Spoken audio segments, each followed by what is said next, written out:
Dans cette vidéo, je vous propose de découvrir comment on crée un projet avec un environnement de développement. Alors ici, je vais utiliser PHP Storm, mais si vous utilisez NetBeans ou tout autre environnement de développement, sachez que la procédure est semblable. Donc dans PHP Storm, je vais cliquer sur Create New Project. Et puis ici dans Location, je vais trouver le répertoire dans lequel j'ai installé WAMP et plus précisément le répertoire 3W. Et c'est dans ce répertoire que je vais créer un dossier. Par exemple ici je vais écrire débuter en PHP. Je vais prendre la version 5.6 du langage et puis je vais créer mon projet. Alors ici il me dit que débuter en PHP n'est pas vide parce que moi j'ai fait des tests avant de faire la vidéo. Donc je vais créer le projet. Dès lors que vous avez créé un projet avec votre environnement de développement, sachez qu'il faut toujours ouvrir votre projet depuis votre IDE.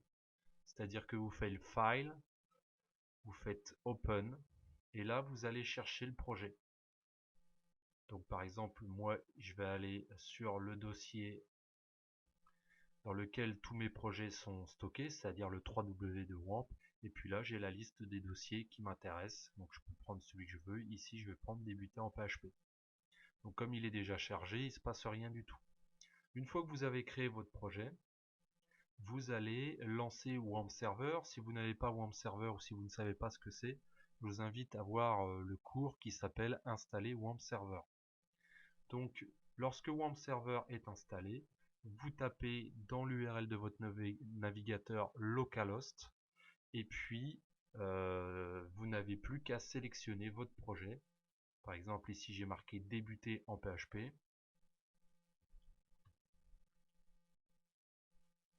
Donc c'est ici, vous cliquez dessus et vous arrivez sur cette page-là. Si vous n'arrivez pas sur cette page-là, et par exemple ici il n'y a plus localhost qui est écrit, il va falloir faire une toute petite manip dans le fichier. Alors vous allez vous rendre dans le répertoire de WAMP. Dans le répertoire de WAMP, vous allez dans le répertoire 3W et ensuite vous cherchez le fichier index.php. Donc lorsque vous y êtes, vous l'éditez. Vous allez vers la ligne 30. Alors en fonction de votre version, j'ai peut-être pas tout à fait la même que vous.